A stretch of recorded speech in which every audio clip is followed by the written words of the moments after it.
Welcome to Whores Talk Horror. We're not really whores. We just like wordplay. Hello, welcome to Whores Talk Horror. I'm Sharon. And I'm Melinda. This is going to be our first episode where we discuss cults. Mindy and I both find cults to be completely fascinating. We're not going to be talking about the history or origin of cults. We didn't really want to get into that. And also, everyone's heard of Jim Jones and Jonestown, Heaven's Gate, and the Manson family. We didn't want to discuss famous cults that everyone's already heard of. So instead, Mindy and I picked a cult that each of us had never heard of before and decided to research that cult. So this week, I'm going to be going first and talk about the Fall River cult. And then next week, Mindy is going to cover realism. So, all right, Mindy, are you ready to hear about the Fall River cult? I am ready, and I'm very impressed with your pronunciation of realism. I made sure I watched a YouTube video on how to pronounce it. Yes, please inform me. I'm dying to know. All right, so the Fall River cult murders are a series of 3 unusual murders thought to have been carried out by a satanic cult in Fall River, Massachusetts in the late 1970s and early 80s. I do want to give a trigger warning for descriptions of torture and sexual abuse. But let's begin with a little bit of the history of Fall River, Massachusetts. So Fall River was once the largest textile producing center in the United States during the 19th century. And now I'm going to give a brief 15-minute lecture on the history of textile production in the U.S. Oh, yay! All right. Not really. This is the most exciting episode ever. All right. And everyone just shut off this podcast. All right. You know, I think you just lost your brother with not talking about textile production. Right? Yeah. We'll be like expecting a huge drop, and there's like one listener drop. It's Jim. I will not be going into a lecture on the history of textile production in the U.S. I'm sorry if I disappointed anyone who was looking forward to that discussion. But by the late 1970s, the national landscape came to be redefined by recession, unemployment, and rising crime rates. The once prosperous textile city of Fall River was hit particularly hard. Factories closed, buildings were abandoned, and the downtown area had become a total wasteland, leaving behind an economic void that provided fertile ground for a thriving trade in drugs and sex work. Amongst this urban decay, a series of murders took place between October 1979 and February 1980. 2 young women, both local sex workers, had been bound, raped, tortured, and bludgeoned to death. A third victim's body would never be found beyond a skull fragment and clumps of hair left behind in a nearby forest. The investigation into the brutal killings resulted in a public frenzy, leading people to believe that the murders were part of a devil-worshipping sex working ring that performed rituals and human sacrifices deep within the area's forest. No doubt these notions were fueled by the satanic panic that terrified people throughout the 80s and even into the 90s. I am going to give a little bit of history about how the satanic panic started. I think that's a little bit more interesting to cover that instead of the history of textile production in the U.S. Much more appropriate for your listeners. Yeah. So leading up to the satanic panic in the 80s, there were a number of factors that contributed to it. There was the Manson family in the late 60s, which culminated in a string of mass murders in the summer of 1969 that shocked the nation and put organized ritualistic killing into small-town America's brains, because before that, I don't think people were thinking much about satanic killings in suburban America. That same year, occultist Anton LaVey published the Satanic Bible, which became the seminal work of modern Satanism in the key text for the Church of Satan, a group LaVey had officially founded in 1966. There was the 1971 publication of William Peter Blatty's best-selling novel, The Exorcist, and the blockbuster 1973 film adaptation with its claims of being based on a true story. There was a growing fascination with the occult, that also coincided with the rise of a number of extremely well-publicized serial killing cases that took place in the 70s, from the Zodiac, the Alphabet Killer, both of whom used ritualistic patterns in their killings, neither of whom were ever caught, by the way. There was also Ted Bundy, John Wayne Gacy, the Hillside Stranglers, and David Berkowitz, aka the Son of Sam. Then in the 80s, we started seeing the faces of missing children on milk cartons, the mass panic surrounding the 1982 Tylenol murders, poison in razor blades, and Halloween candy, even though technically there was only one lone Halloween candy killer, Ronald Clark O'Brien.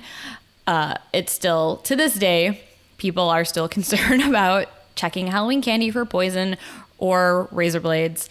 I'm sure, Mindy, when you were trick-or-treating as a child, your parents always checked your candy for you to make sure that it was safe. Oh, absolutely. I had to dump it out on the dining room table, and everybody had to inspect to make sure nothing was opened. Yeah, for sure. So not surprisingly, Christian fundamentalists would play a leading role in instilling fear in the public that a terrifying unknown evil could be lurking right around the corner. They tapped into the social anxieties of the day and found broad support among concerned parents, ours included, with more women joining the workforce and increasing numbers of teenagers left to their own devices. There was a new level of fear and uncertainty within the nuclear family. The threats of one's children falling victim to some crazed cult seemed very real, or so the public was led to believe. I was just going to say that I think that we could do a whole episode on the reasonings, or the quote unquote real reasonings behind the satanic panic. Because like I've remained silent this whole time just because I'm like, if I even make a comment, this is going to be a 3-hour episode. But this is a very good overview of the basics. Thank you, Sharon. I just wanted to point that out. You're welcome. And yeah, none of it really has to do with Satan. It's like just right, fear-mongering. Exactly. Totally. And I have just a couple more examples, and you'll see just how insane people were about the whole satanic panic and just taking it to such great extremes. No surprise, the media also played a huge role in stoking the public's fear and fueling misconceptions surrounding occult practices. In 1988, that piece of shit, Geraldo Rivera, created a lurid documentary titled Devil Worship: Exposing Satan's Underground, which became the highest rated television documentary to air up to that point. I do not remember that happening, and I would love to find a recording of that. Just throwing that out there into the universe. I think on YouTube you can find that documentary. I know I kind of want to watch it just to like laugh at it. Totally. Because I can't stand Geraldo. He's one of those reporters that is just, I think, totally in it for the fame and the money and doesn't care what he reports. Really? I'm shocked to hear you say that, Sharon. Are you? And isn't he also on Fox News now? Isn't he like a huge Fox News journalist? I have no idea. I was just being sarcastic because he's an idiot. Totally. In my opinion. In 1991, there was a 2020 episode that was famously televised, and it showed an official Roman Catholic exorcism. Also something I would like to find and watch. Maybe a double feature. The Geraldo devil worshipping documentary followed up with the 2020 exorcism video. And then there was evangelical documentaries like Hell's Bells that attempted to tie rock music to the occult, because we all know famous rock stars, they're hiding them satanic messages in their music.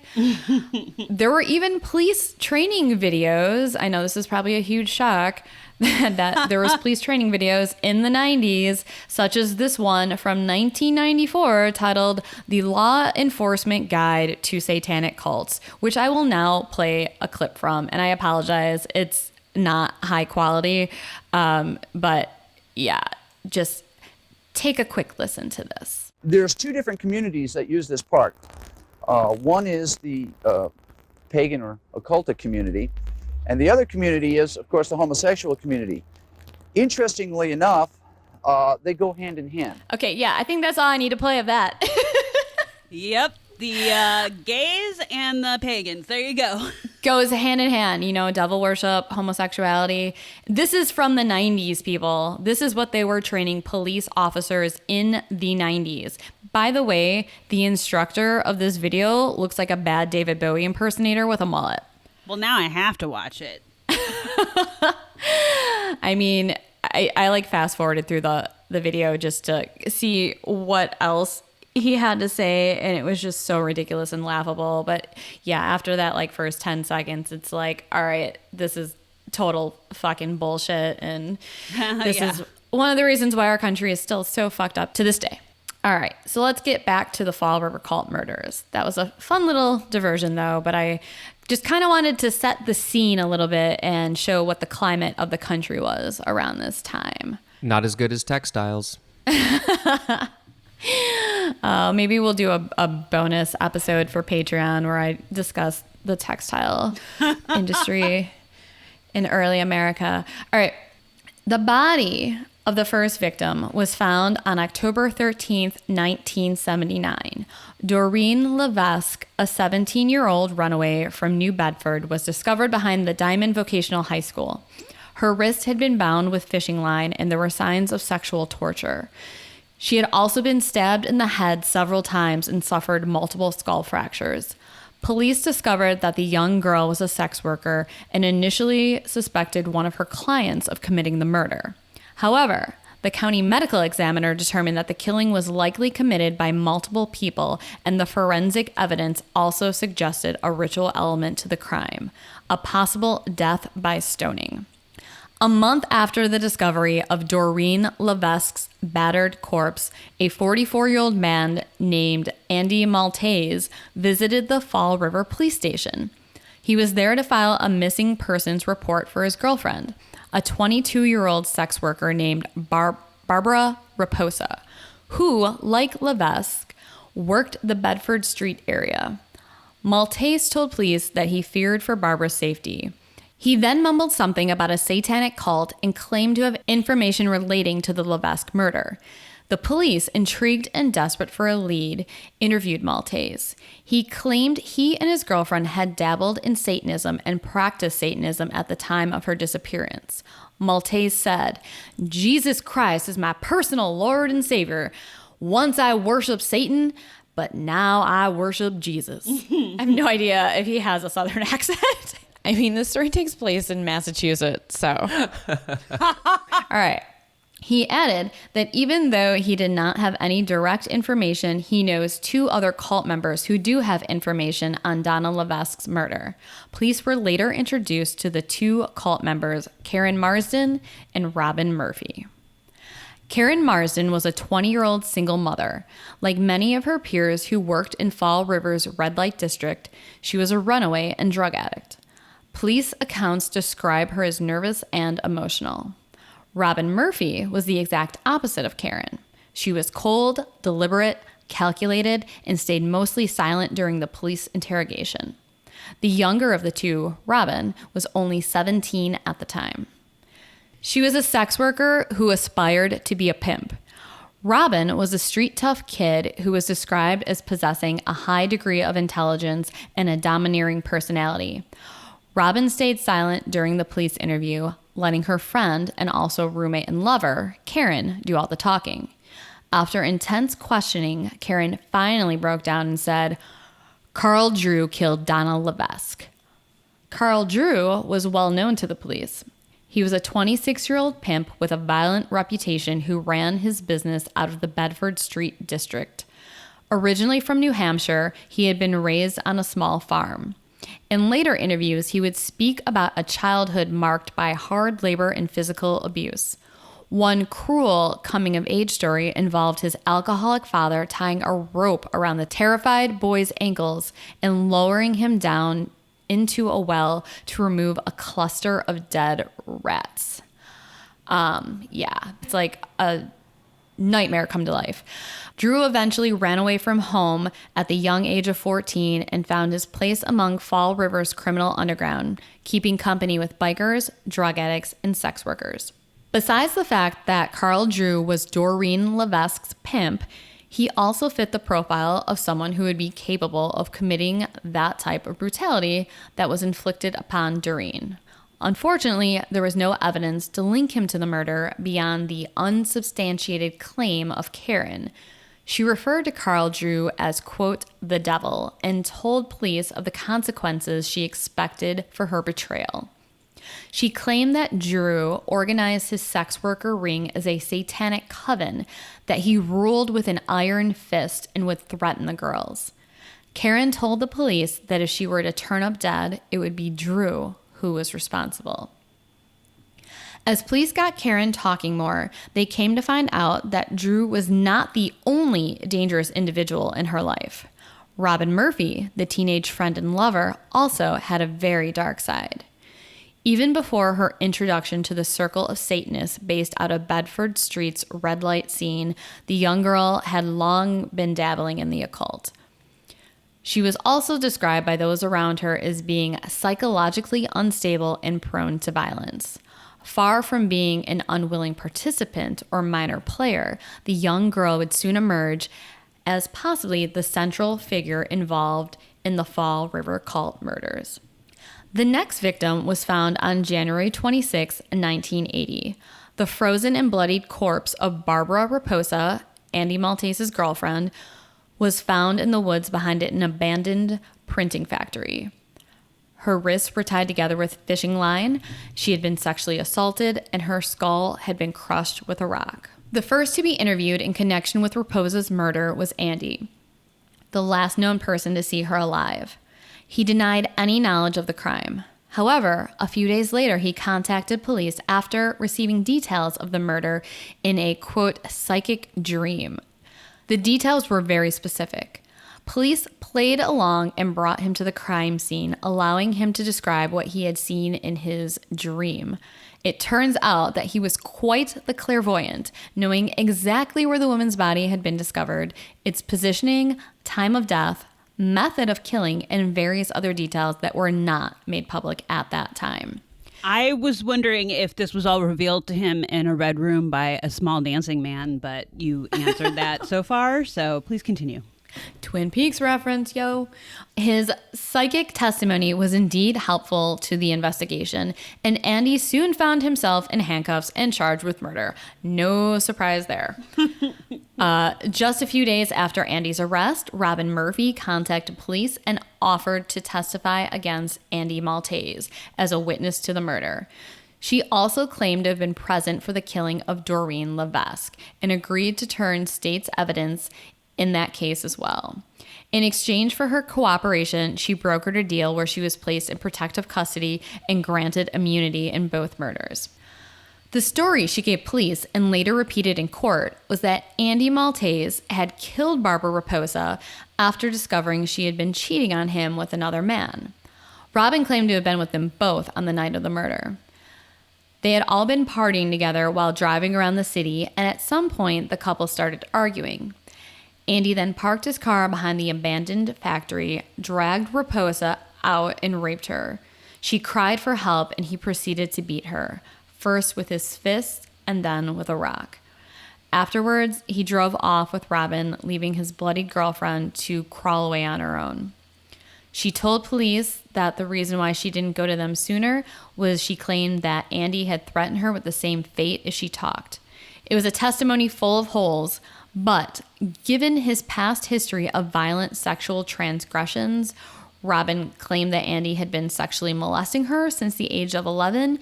It would be enough to put Andy Maltese away for the rest of his life. As for the murder of Doreen Levesque, Robin stated that Doreen was an offering of the soul to Satan and that Carl Drew was behind it. Robin claimed that Doreen had recently left Drew's coven with the intention of working the streets on her own. Unfortunately, leaving the group wasn't so easy. Satan had a toll that needed to be paid. Aiming to collect, Drew tracked down his former employee at a Bedford Street bar and forced her into his car. Robin Murphy, Karen Marsden, and a man named Willie Smith, who was Drew's friend, and another fellow Satanist came along for the ride. Drew threatened Levesque, telling her that she couldn't afford to work the streets alone, and backhanded her across the face. They pulled behind the high school, and the two men took the girl under some bleachers out of sight. Robin and Karen stayed with the car. According to her initial statement, Robin heard no screams and claimed to see nothing. After a while, the men returned without Doreen, and the four of them drove away. When asked what happened to her, Drew replied, "You don't want to know."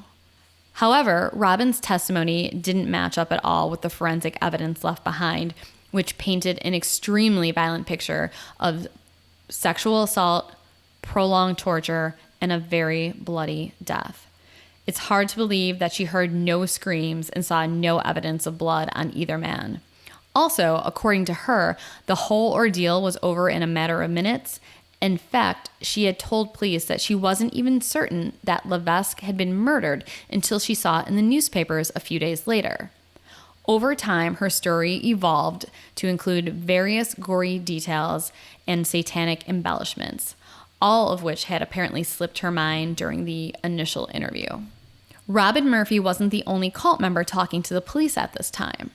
Since her initial interview, Karen Marsden continued to stay in touch with detectives working on the case.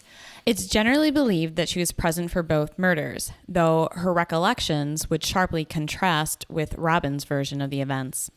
While she maintained that Carl Drew was the cult figurehead behind these killings, she pointed to Robin as also playing a direct leading role. In particular, according to Karen, she had instructed all those present to take part in the mutilation of Levesque and Raposa's bodies, possibly for ritual purposes, but more likely to keep their silence by directly involving them in the crimes. Unfortunately, Karen was considered an unreliable witness due to her drug use, erratic behavior, and unwillingness to testify in court. She also seemed to get worse with each meeting. By the time of her final interview, she was on the verge of an emotional breakdown, convinced that she was going to be the next sacrificial murder. In the end, this paranoia would be well-founded, and she was reported missing on February 9th, 1980. It wasn't until 2 months later that a grisly discovery was made in the nearby beach town of Westport. While clearing a parcel of land near Deville Pond, a man stumbled across the top half of a human skull.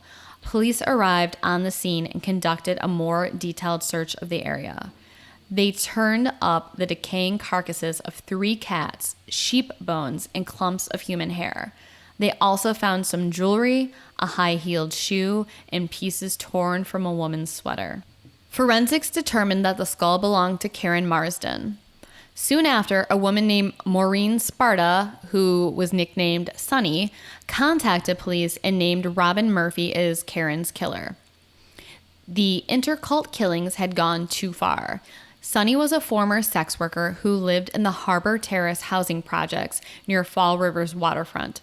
She hosted a number of satanic gatherings in her apartment and acted as something of a den mother figure to the young sex workers, runaways, and drug users who hung out there. She was also Robin's ex-lover. According to her, Robin had admitted to the murder during a phone conversation. During her interrogation, Robin Murphy broke down and told police everything. But her story would continually evolve throughout the trial and be recanted during parole hearings years later. Karen Marsden had become too much of a liability. She was a witness to the killing of Doreen Levesque and was rumored to have gone to the police. Carl Drew decided her fate. With the help of Drew's friend, Carl Davis, he forced Murphy to take part in the murder as an act of loyalty to the cult. Just wanted to give a little heads up. This is where things start to get a little more graphic, but as I'll explain in a minute, a lot of this is possibly not even true. According to her statements, Murphy was made to drag Marsden from the car and pull out her hair. This was followed by a ritual stoning by Drew, Robin, Carol Fletcher, who was another young sex worker, and Davis.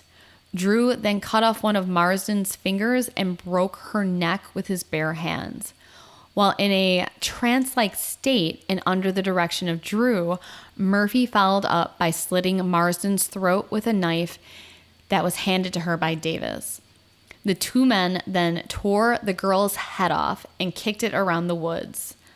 A lot of this is reported to be highly, highly exaggerated, which is normally, if I thought this was true, I might not go into all these details, but there's a lot of evidence showing that Murphy completely like over exaggerated all of this, I think, to make Drew seem a lot more evil than he was. Not saying that he was not an evil person or a bad person, but I think she wanted to just over exaggerate the satanic ritual portion of this murder. Oh, I genuinely hope so for the victim's sake. Yeah, because it's, I mean, absolutely disgusting that you could do something like this to someone with such disregard for their body, treating them like a football or just, you know, an object.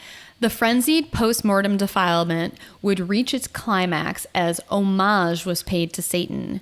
Drew carved an X into Marsden's torso and began to speak in tongues, offering her soul to the Dark Lord. He then dipped his thumb in her blood and made an X on Murphy's forehead. To break one final moral taboo, Murphy was made to perform oral sex on the headless cadaver before it was dumped into the woods, doused in gasoline, and burned to ashes. The more bizarre claims that were made during the Fall River cult murder investigations are likely the works of fiction. As I said, many of the facts are based on the word of a mentally unstable young woman who is known to manipulate those around her. It also eventually came to light that a fair bit of witness tampering, manipulation, and misconduct took place throughout the investigation by police, including detectives who may have helped frame the case based on their own strongly held Catholic beliefs. In a later court testimony, Robin Murphy made similar claims. In addition to the chanting and incomprehensible speech, she noted the use of a skull and a substance she believed to be human blood during the ceremonies. She claimed to have attended 10 such cult gatherings between October 1979 and February 1980, including the two where Levesque and Marsden were killed. Throughout the investigation, police heard numerous references to the Freetown State Forest, where most of the group's activity was centered. The forest had its own dark history, serving as the location to a number of violent crimes and tragic events over the years.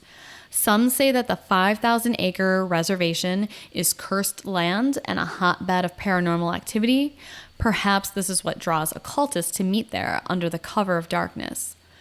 As expected, the court trials of Andy Maltese, Carl Drew, Robin Murphy, and Carl Davis were a media circus. Headlines screamed of satanic rituals, sexual torture, and cult murder. The public, in turn, remained unconvinced that these individuals had acted alone. Many believed these four individuals were only the tip of the iceberg, and a dangerous cult was still active in the area, providing fodder for sinister urban legends in the years that followed.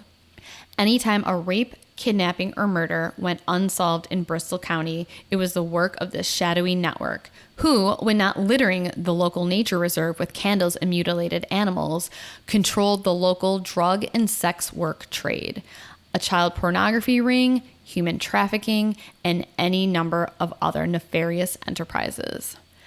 Andy Maltese was the first to stand trial. In January 1981, he was convicted of the first-degree murder of Barbara Raposa and given a life sentence without the possibility of parole. Much of the case against him was based on the witness testimony of Robin Murphy. Robin Murphy's lawyer convinced the court that she had been under the powerful influence of the satanic cult at the time of Karen Marsden's murder, allowing her to plead to the lesser charge of second-degree murder in exchange for her testimony against her co-defendants.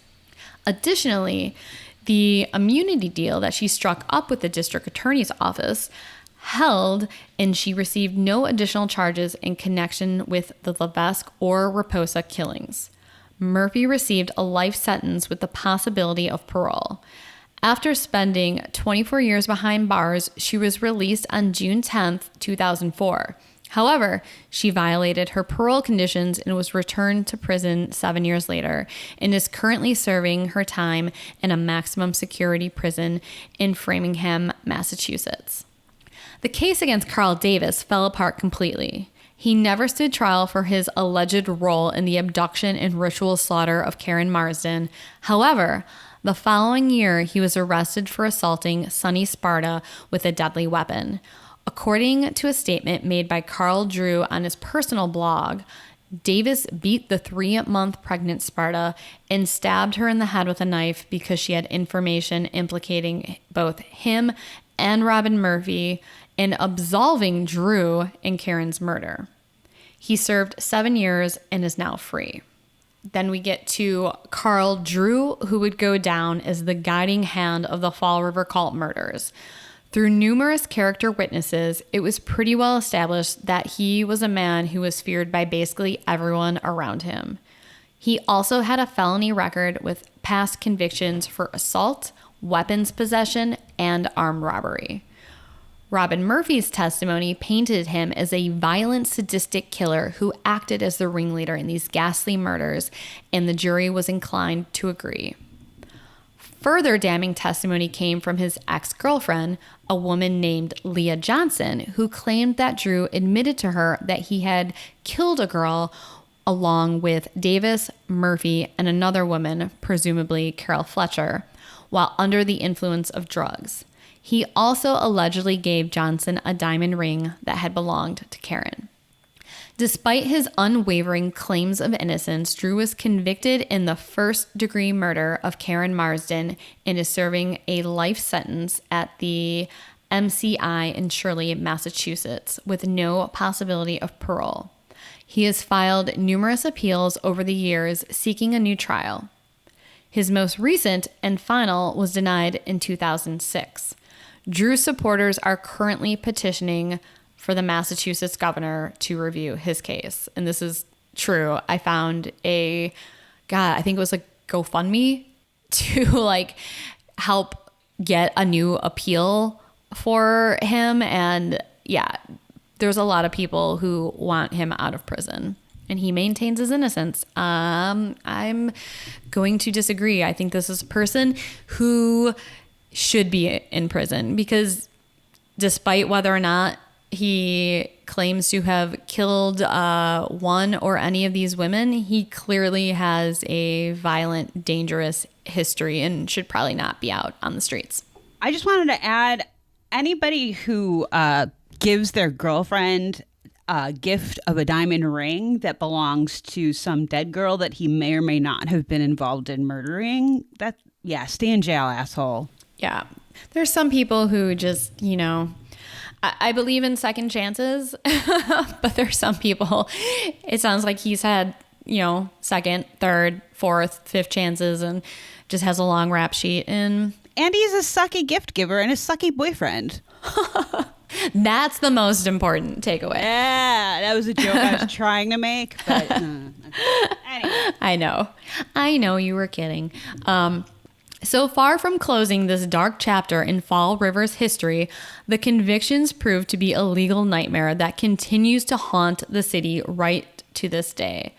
Allegations of witness tampering, falsified information, insufficient counsel, legal right violations, and police misconduct all loomed heavy as the now closed cases against Maltese and Drew came apart following a shocking admission by Robin Murphy, which I will now read. So Robin Murphy recanted her entire testimony in an unsuccessful bid for a new trial in 1984. Her testimony is as follows, quote, "I believe Carl Drew was guilty of killing Karen and many, many other women in the area. I believe he belonged in jail, but also knew justice was not taking place, so I made the story up," end quote. She also claimed that she was not actually present for the Raposa murder and admitted to fabricating the testimony that led to Andy Maltese's conviction as retribution for sexually abusing her. Ugh. A number of other witnesses, who knows at this point what to believe? Everyone's like recanted their stories so many times, or there's so many contradictions to what someone else said. I mean, this is just like a horrible, horrible group of people that should probably all be in prison. Right. You all suck. Just all of you go to prison. It's like the cast of It's Always Sunny to the umpteenth degree of horribleness. Oh my God, exactly. But like with Satan and yeah, like way worse. Maybe Dennis comes closest to maybe pulling something like this off, but not even. Yes, Dennis would be like Carl Drew. D is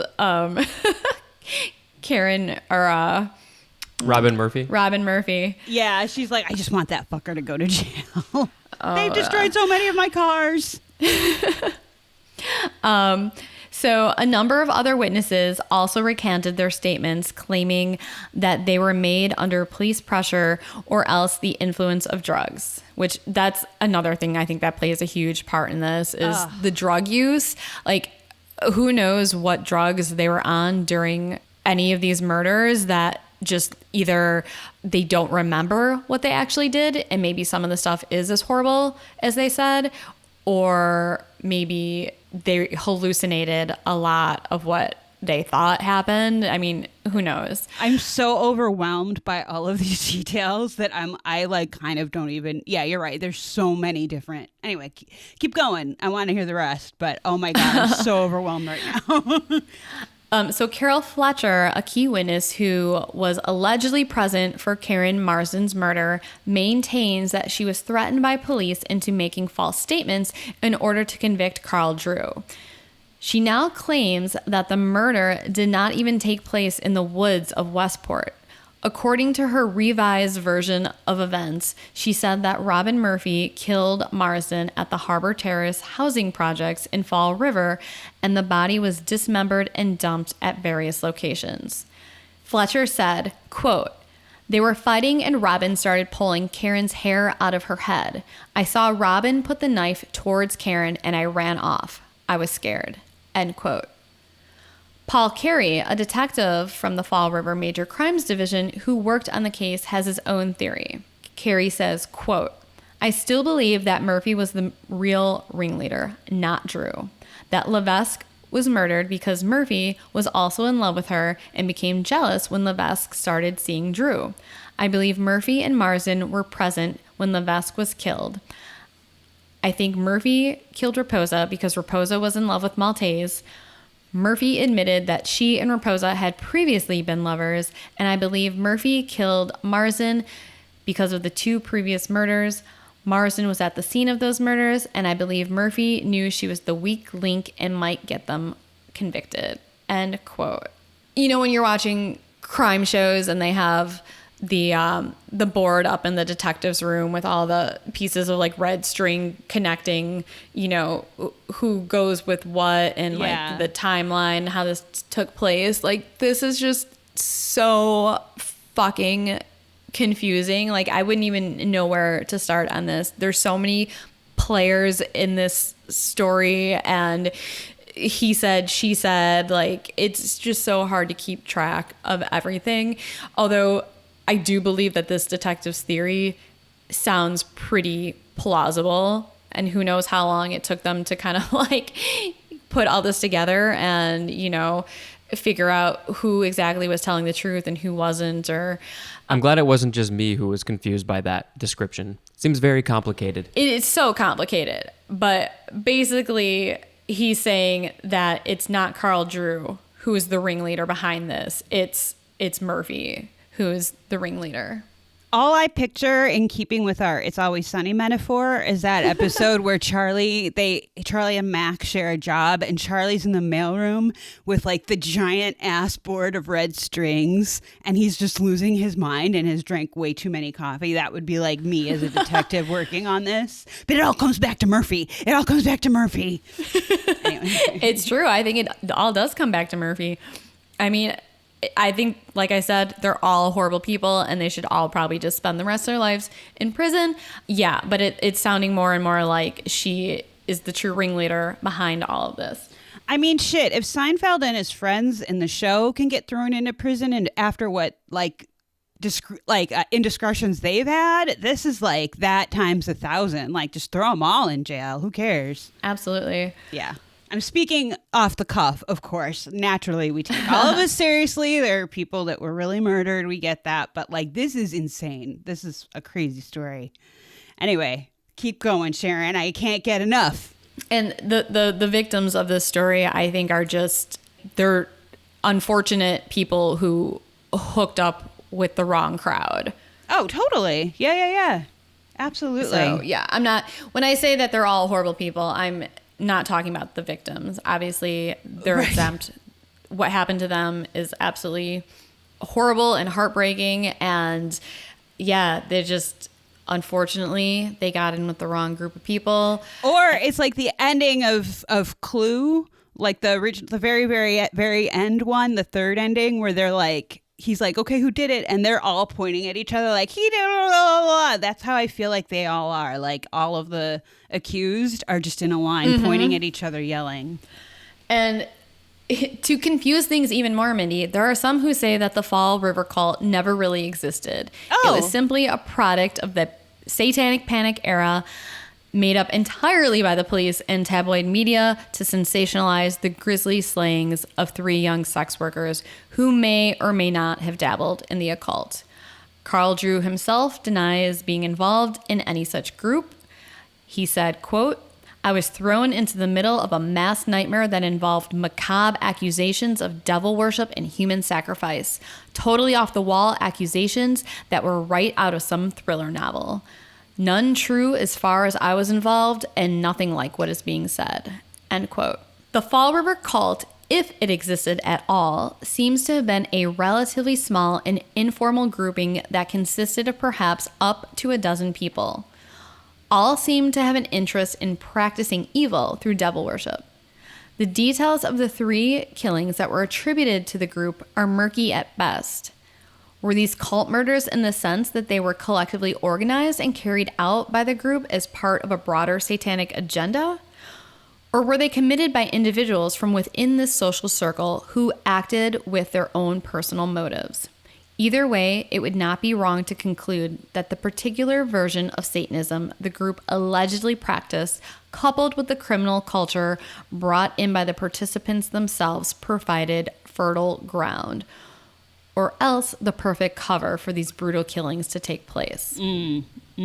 Totally. I agree. Executives of the cable network Epix have announced they are developing a new documentary series focusing on the Fall River cult murders.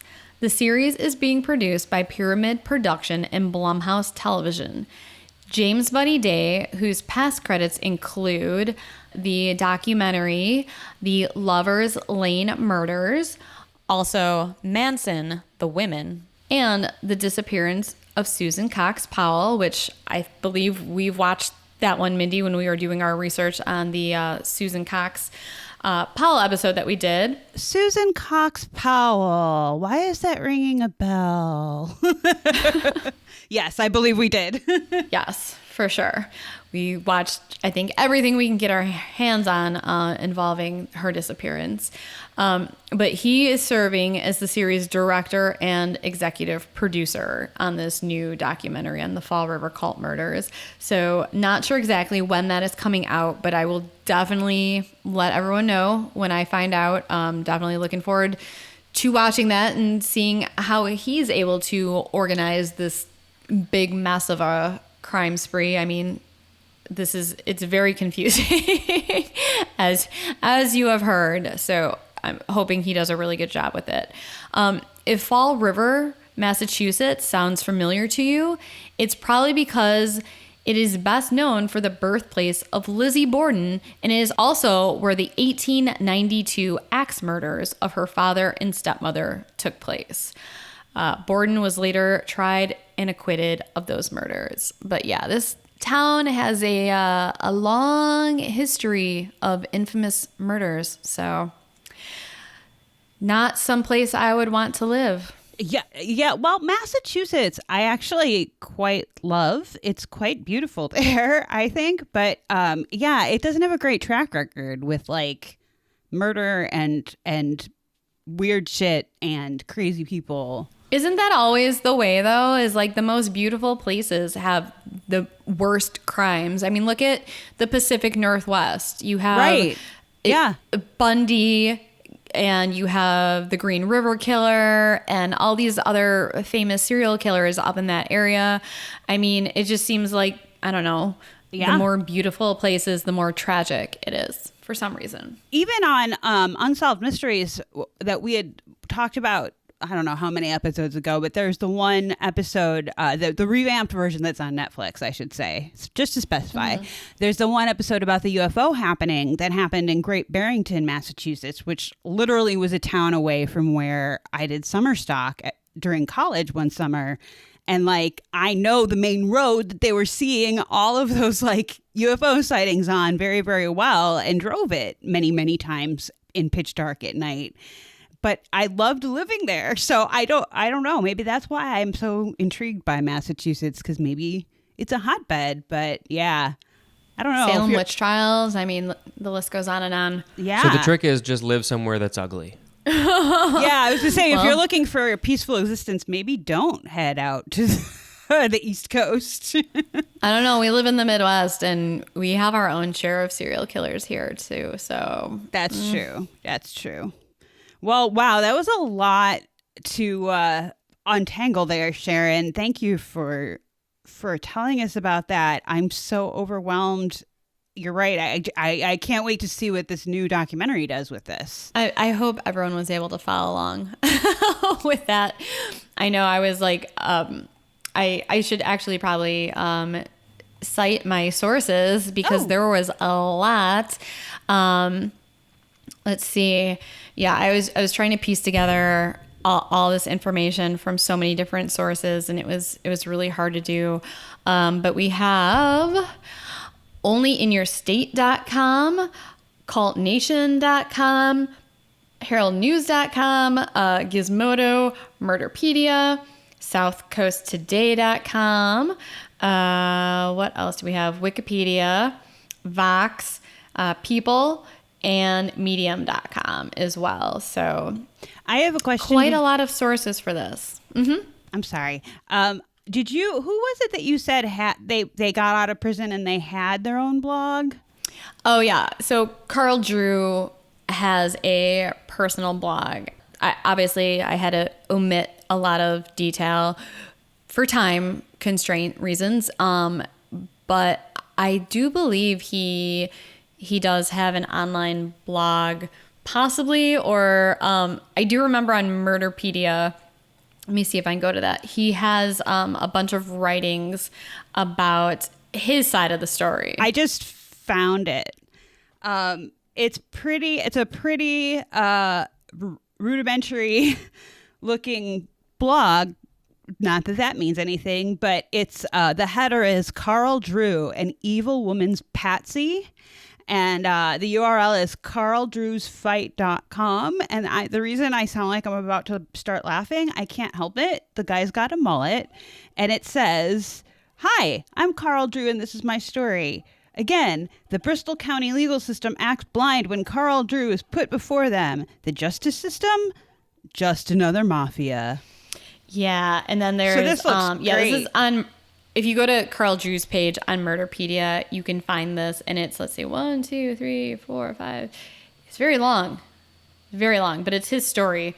And then there's carldrewsfight.com. Yeah, that's what I'm on. Yeah. And if you scroll down to the bottom, Mindy, there's a picture of him where he looks kind of like Bob from Twin Peaks. It's kind of creepy. I was just like, holy shit, is that Frank Silva? Oh, no, that's him. That's Carl Drew. Oh, my God. Oh, my God. Right? Oh my Doesn't God. it look like him?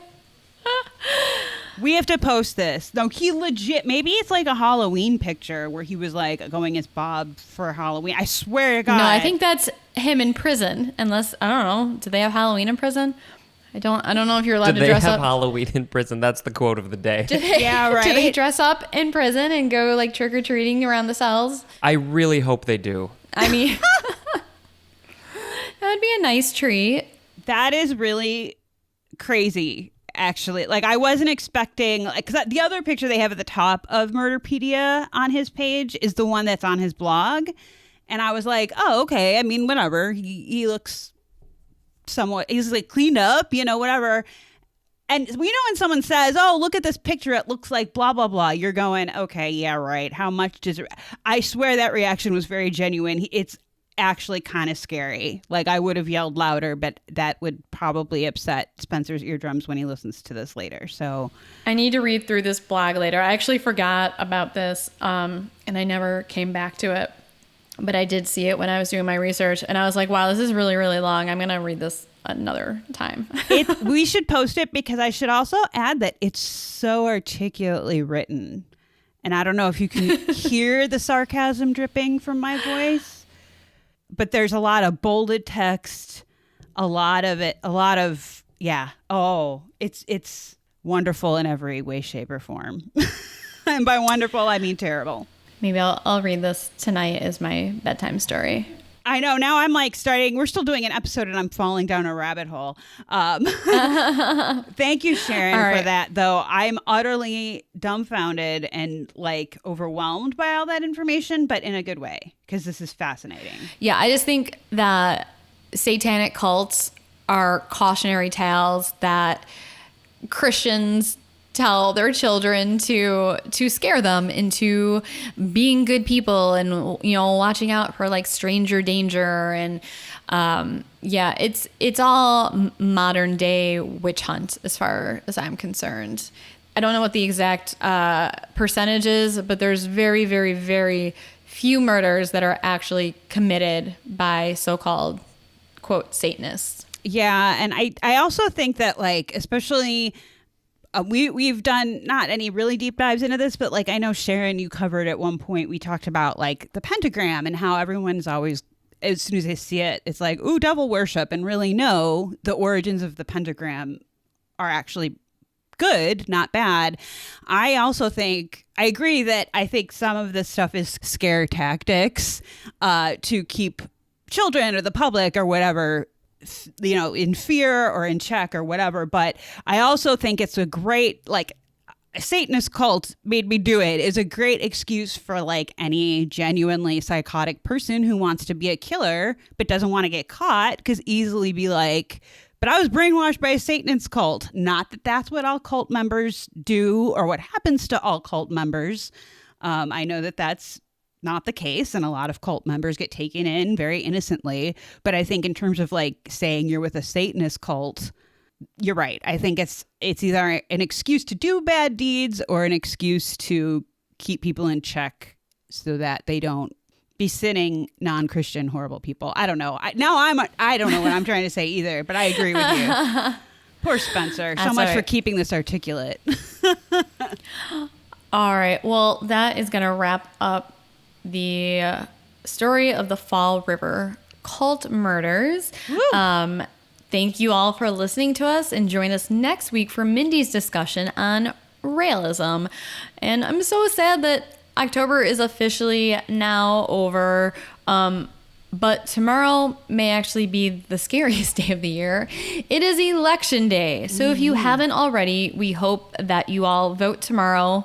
Please vote. And as we have said before, this may be the most important election in your lifetime. We know that both candidates suck, but there is definitely one that sucks less. There is a clear candidate that is not a bully who, if elected, will hopefully start to bring this country together instead of furthering the divide, and also start to enact policies and laws that will benefit everyone. Don't know if it's going to happen, but we can hope, right? Yeah, I would just like to add, if you have not already voted and you still have that chance to do so, just thinking when you're in the booth, will what I'm supporting hurt other people? Because there's been a lot of, I feel like in the past few years, it's me that matters and nobody else. Like, as long as I'm, like, this lack of care for other people, either other people or just other people in general. And unfortunately, we only have one planet, and it doesn't work so well if everybody has that mentality and we all have to share one planet to live on. So just remember that your choices affect others, whether you know them or not. And that's an important thing, even if it's something you don't see in your lifetime. I agree. All right, we'll stop lecturing you all. Yeah, all right. Off soapbox officially. But as always, you can write us your cult stories, your ghost stories, other creepy stories that we can share on our show at whorestalkhorror@gmail.com. Please subscribe to our show on whatever you use to stream your podcast. Review us. It definitely helps us get more exposure, and that is good for us. That's right. And it's really easy to do. So please, please, please, if you do nothing else, do those two things. Subscribe to us and rate and review us. And also, please be kind to each other and be safe. That's right. And as always, thanks for getting creepy with us.